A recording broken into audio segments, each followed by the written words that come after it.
কম পড়ে বেশি নাম্বার পাওয়ার টেকনিক হচ্ছে, দেখো দু ধরনের ছেলে মেয়ে আছে আমরা দেখতে পাই। যারা সারাদিন বই পড়ে কিন্তু রেজাল্ট ভালো রেজাল্ট হয় না। আবার অনেক স্টুডেন্ট এমন আছে যারা সারাদিন বন্ধু বান্ধবের সঙ্গে ঘোরে, খেলাধুলো করে, মোবাইল টেপে, তারপরেও রেজাল্ট দারুণ। ব্যাপারটা এইখানে স্মার্ট ওয়ার্ক আর একটা এমনি ওয়ার্ক হচ্ছে। কম পড়া ইকুয়ালস টু স্মার্টলি পড়া। এই স্মার্টলি পড়াটাই পরীক্ষার আগের মুহূর্তে জানাটা ভীষণ প্রয়োজন। কারণ এখন তোমার কাছে অনেকের কাছে সিলেবাসটাও অনেক, বই খুললেই ঘুম পায়, বা এরকমও হয় বই খুললে খুব মনে হয় সব পারবো, মক টেস্টে গিয়ে কিছু পারি না। এটা একটা ফলস কনফিডেন্স তোমায় দেয়, কিন্তু ফলস কনফিডেন্স যেটা হেল্প করে তোমায় ঘুমাতে যেতে, আর কিছু না। আর এই ধরনের বা এই সময় দাঁড়িয়ে তোমায় কিন্তু বাবু একটু মন দিয়ে বুঝতে হবে যে সত্যি কি কম পড়ে ভালো নাম্বার পাওয়া যায়? একদমই তাই। যারা ভালো নাম্বার পায় তারা কমই পড়ে, কিন্তু স্মার্টলি পড়ে। আমরা কি করি ভালো করে বোঝ। আমরা কি করি, আমরা ধর একটা নোটস পড়লাম, ওই নোটসটা প্রথমে ভালো করে পড়লাম, ভালো করে পড়ে আবার রেখে দিলাম, আবার 2-3 মাস পরে গিয়ে এই নোটসটা আবার ধরবো, ভুলে যাব। এটা কিন্তু স্মার্ট স্টাডিজ নয়। তাহলে তোকে কিন্তু পরিশ্রমটা কন্টিনিউয়াস করতে হচ্ছে। তাহলে এখানে স্মার্টলি পড়তে হবে। আর যে ভালো স্মার্টলি পড়তে জানে সে একবার পড়বে খুব ভালো করে, সেখান থেকে গুরুত্বপূর্ণ বানান, কঠিন লাইন সেগুলো পয়েন্ট আউট করবে যে এইগুলো আমার এই কোশ্চেনের বাধা দেওয়ার জায়গা। তাহলে এটাকে বলে স্মার্ট পড়াশোনা। মানে একবার পড়বো যাতে দ্বিতীয়বার আর পড়তে না হয়, রিপিটেড যেন আমার পরিশ্রম করতে না হয়। তাই বলে রাখি, কম পড়ে বেশি নাম্বার পাওয়ার কিছু টেকনিক বলি। লাস্টের টেকনিকটা আমার পার্সোনাল ফেভারিট, সেটা হচ্ছে পোমোডোরো টেকনিক। তোমরা অনেকেই শুনেছো হয়তো নামটা, আমি বলবো। দেখো, প্রথমত কি, যারা কম পড়ে বেশি নাম্বার পেতে চায় তারা ভাবে যে আমার কোনো ট্যাবলেট হয়তো আমার কাছে আছে। আমি বলেছিলাম কুম্ভ মেলায় যাও, পাওয়া যায় কিছু। দেখো, প্রথমত তোমাকে বুঝতে হবে পয়েন্ট আউট ইম্পর্টেন্ট টপিকটাকে পয়েন্ট আউট করতে হবে। সিলেবাসটা ভালো করে বুঝতে হবে। 99% ছেলে মেয়েরা সিলেবাস জানে না। তাহলে সিলেবাস না জানলে তুমি কি করে স্মার্টলি পড়বে? তাহলে যারা স্মার্ট স্টুডেন্ট, হাতে স্মার্ট ওয়াচ পড়লে স্মার্ট হয় না, স্মার্ট মোবাইল ফোন ইউজ করলে স্মার্ট হওয়া যায় না, ভালো পোশাক পরলেও স্মার্ট হয় না। যে স্মার্টলি ডিসিশন নিতে পারে সেই স্মার্ট, যে স্মার্টলি কথা বলতে পারে সেই smart. Hello, actually you know that আমি গিয়েছিলাম অ্যান্ড শুনেছিলাম, দেন বাট এরকম নয়। হয় বাংলায় ভালো করে বলবো, নয় ইংরেজিতে ভালো করে বলবো। বাংলা ইংরেজি বাংলিশ বলবো নয়, এটা মনে রাখবো। আর তাহলে কি, সবার আগে সিলেবাসটা ভালো করে বুঝতে হবে। অনেকে আছে সিলেবাস ভালো করে জানে না। এবং ইম্পর্টেন্ট কোশ্চেন অনেক আছে, স্যাররা এমনি নর্মাল প্র্যাকটিসের জন্য, যেমনটা আমি বলেছি যে এই কোশ্চেন গুলো আমরা প্র্যাকটিস করছি, কিন্তু ইম্পর্টেন্ট কোশ্চেন কটা? 2 থেকে 3টে। ইম্পর্টেন্ট কোশ্চেন গুলো পড়ো, সালের প্রশ্নগুলো দেখো, আন্ডারস্ট্যান্ডিং সিলেবাস, সালের ইয়ার কোশ্চেন। প্রত্যেকটা সাবজেক্টের 10 ইয়ার্স কোশ্চেন আছে, 5 ইয়ার্স কোশ্চেন আছে, সেগুলো দেখো। যদি সেগুলোও কেউ সলভ করে যায়, ব্যাস এনাফ গেল। স্মার্ট নোটটা স্মার্ট হবে। দেখবে যারা স্মার্ট পড়াশোনা করে তারা হাইলাইটার ইউজ করে। কারণ হতে পারে কোনো সাল তার কাছে মনে থাকে না, ওই সালটার উপর হাইলাইট করলো। হতে পারে একটা সাবজেক্টের কিছু জিনিস ওর মনে থাকছে না, ওটাকে খাতায় লিখে চিপকে রেখে দেয় দেয়ালের মধ্যে। ওটা স্মার্ট নোট তৈরি করা। ও উঠতে বসতে পড়তে যখন খুশি ওটা দেখছে, স্নান করে এসে চুলটা আস্তে দেখছে, ব্যাস, এটা স্মার্ট। ঠিক আছে, স্মার্ট নোট তৈরি করতে ছোট ছোট চিরকুটে। আমি যখন পড়াশোনা করতাম, আমি সাইকেল নিয়ে যাচ্ছি, স্যারের নোটস কিন্তু আমার পকেটে ছোট্ট একটা মানে কাগজে লেখা, যে এইটাকে আমাকে লিখতে হবে তো এক্ষুনি। আমি ভাবছি, হঠাৎ ভুলে গেছি, পুক করে দাঁড়িয়ে আবার একটু বের করে নিয়ে দেখে নিয়ে আবার যাচ্ছি। এটা স্মার্ট পড়াশোনা। ওইখানে গেলে স্যার কি ধরবে, দেখিয়ে দেবো আমি কি জিনিস, স্যার যা বলবে তাই পারবো, এরকম স্মার্ট। আর পড়াশোনার প্রতি একটা ভালোবাসা থাকতে হয়। পড়াশোনার প্রতি একটা ভালোবাসা, তার মানে এই নয় যে আমাকে 24 ঘন্টাই বই পড়তে হবে, আমি সারাদিন ধরে পড়ছি। আসলে যারা সারাদিন ধরে পড়ে তারা দেখায় বেশি, পড়ে কম। যারা সারাদিন ধরে বই পড়ে তারা বই পড়ছে, ভানটা করে বেশি, বাবাকে দেখাতে হবে, মাকে দেখাতে হবে। আর কি পোমোডোরো টেকনিক, অনেকেই মনে করতে পারে এটা কি জিনিস। আবার দেখো, তুমি টানা পড়বে না, তুমি ধরো টানা তুমি 2 ঘন্টা পড়লে, প্রথম দিন পারবে, তারপরের দিন তোমার পড়ার প্রতি ভালোবাসাটা নষ্ট হয়ে যাবে। তুমি 25 মিনিট পড়ো, 5 মিনিট উঠে একটু রিল্যাক্স করো। যারা একটু পড়াশোনা করে, স্মার্ট পড়াশোনা করে, তারা পড়াটাকে নিয়ে ভাবে,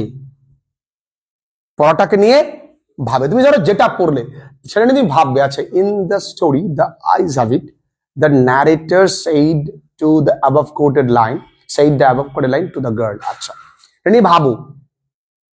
আমাদের পড়াটা কেন, পরীক্ষায় আমরা কি করবো, ভেবে লিখবো। সেখানে কিন্তু আমাকে এখান থেকে বের করে লিখতে হবে, এখান থেকে বেরোবে না কিছু। ঠিক, তুমি ভাবো, দেখবে অনেক কিছু তোমার ব্রেন পাওয়ারটা ইমপ্রুভ হবে। তাই 25 মিনিট পড়ো, 5 মিনিট ভাবো, হাঁটতে হাঁটতে ভাবো। আরে পুরো বাড়িটাই তোমার পড়ার জায়গা, উঠানটাও তোমার পড়ার জায়গা, তোমার ছাদটাও তোমার পড়ার জায়গা, তাই না? পড়ো, ভাবো। তুমি যখন ভালো লাগে তখনই পড়বা, তো যখন পড়বে ভালোবেসে পড়বে।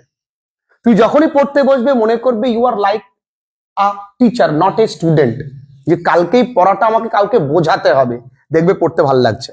যখন তুমি ছাত্র অবস্থায় পড়ছো তখন তুমি ভাবছো যে আমার পড়াটা মুখস্থ করতে আর ভালো লাগবে না।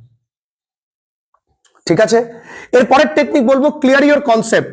যারা পড়াশুনো করে তারা কনসেপ্ট ক্লিয়ার করে, যারা স্মার্ট পড়ে। আর যারা স্মার্টলি পড়ে না তারা বোকার মতো মুখস্থ করে, কাউকে আবার হেলতে তুলতে,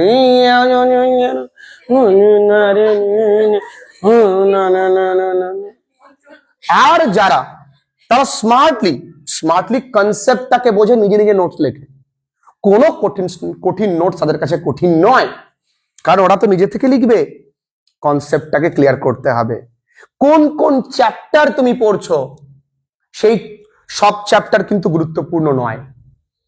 কিছু কিছু চ্যাপ্টার বড় কোশ্চেনের জন্য গুরুত্বপূর্ণ, কিছু কিছু চ্যাপ্টার শর্ট কোশ্চেনের জন্য গুরুত্বপূর্ণ। তুমি সেই রকম স্মার্টলি পড়ো। আজকাল তো স্মার্ট রয়েছে, আমি দি প্রপোজাল এত বড় পড়বো না, কি করব, স্মার্টলি পড়বো।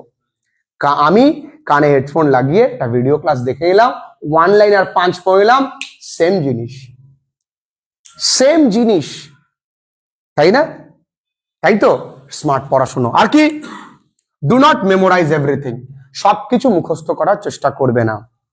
তবে হ্যাঁ, আবার সবকিছু মুখস্থ করব না এটাও কিন্তু নয়।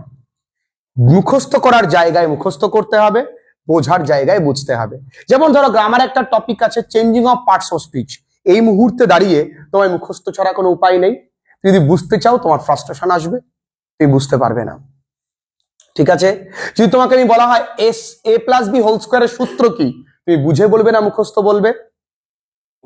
মুখস্থ বলবে। a²+2ab+b², মুখস্থ বলছো তো, তাহলে তুমি যখন বোঝার চেষ্টা করতে তোমার সময়টা বেশি লাগতো, ফ্রাস্ট্রেশন তৈরি হতো।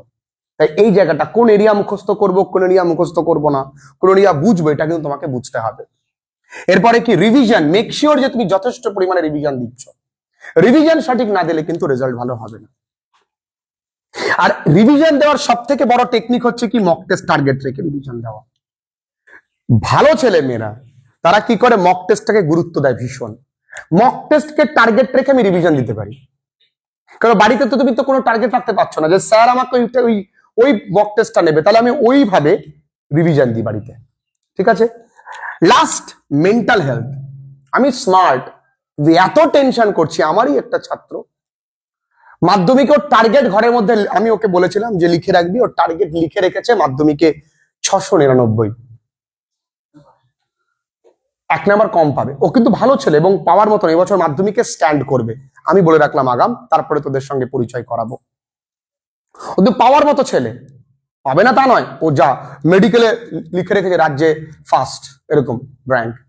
এবং এতটা ডিপ্রেশনে চলে গেছে, মাঝে পারফরমেন্স একটু খারাপ হয়েছিল বলে ওকে সাইকাইট্রিস্টদের সঙ্গেও কনসাল্ট করাতে হয়েছে। আসলে না চাইতেও আমরা অনেক সময় ছেলে মেয়েদের মধ্যে প্রেশারটা দিয়ে ফেলি কোনো না কোনো কথার দ্বারা। আমাদের অফিস কলিগের কম্পিটিশন আমাদের ছেলেদের মধ্যে আমরা ঢেলে দিই কোনো না কোনো কারণ ছাড়া। ছেলে মেয়েরা ওই কম্পিটিশনটা নিতে পারে না। বাবু, বেঁচে থাকলে বহু লড়াই জয়লাভ করা যাবে।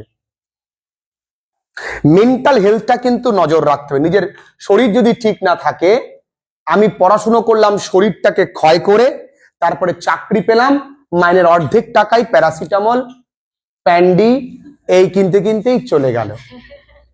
তাহলে আমার ফিজিক্যাল হেলথ, আমার মেন্টাল হেলথ তখনই ভালো থাকবে আমার ফিজিক্যাল হেলথ যখন ভালো থাকবে। ফিজিক্যাল হেলথের উপরে কিচ্ছু না, একটু খাবার পরে রাত্রেবেলা একটু হাঁটো, চট করে ঘুমাতে গেলে না, তাই না? একটুখানি সকালে মাঠে হাঁটো, একটু দৌড়োদৌড়ি করো, একটু হেলদি খাবার খাও, টাইমলি ঘুমাবে, রাত জাগবে না। আর যদি মনে করো ভোরে উঠতে পারছো না, তাহলে রাত জাগবে। আর রাত জাগলে জল খাবে প্রচুর পরিমাণে, কারণ রাতে প্রচুর ডিহাইড্রেট হয় শরীর। হেলথ না ঠিক থাকে তাহলে কিন্তু আমার মাইন্ড কখনোই যতই পড়ো ভিতরে ঢুকবে না। ঠিক, তাহলে এই মেন্টাল হেলথের উপরও কিন্তু নজর রাখতে। মেন্টাল হেলথ ভালো রাখার জন্য দুটো এক্সারসাইজ আমি বলে দিই। এক হচ্ছে ভ্রামারি প্রাণায়াম করতে হবে, আর মেডিটেশন প্র্যাকটিস করতে হবে। এই দুটো 5-10 মিনিট একটু নিজের সময় থেকে বের করে করো, দেখবে তোমার ওপরের সমস্ত কাজগুলো ভালো করেই হচ্ছে। তাহলে কম পড়ে বেশি নাম্বার পাওয়ার বিষয়টা শুনতে একটু অন্যরকম লাগলেও বিষয়টা কিন্তু বেশ সায়েন্টিফিক, একটু টেকনিকের প্রয়োজন আছে। আর সবাই কিন্তু যারা ভালো রেজাল্ট করে তারা বুঝতে গেলে কম পড়ে, অর্থাৎ স্মার্টলি পড়ে, তাই না? ক্লিয়ার?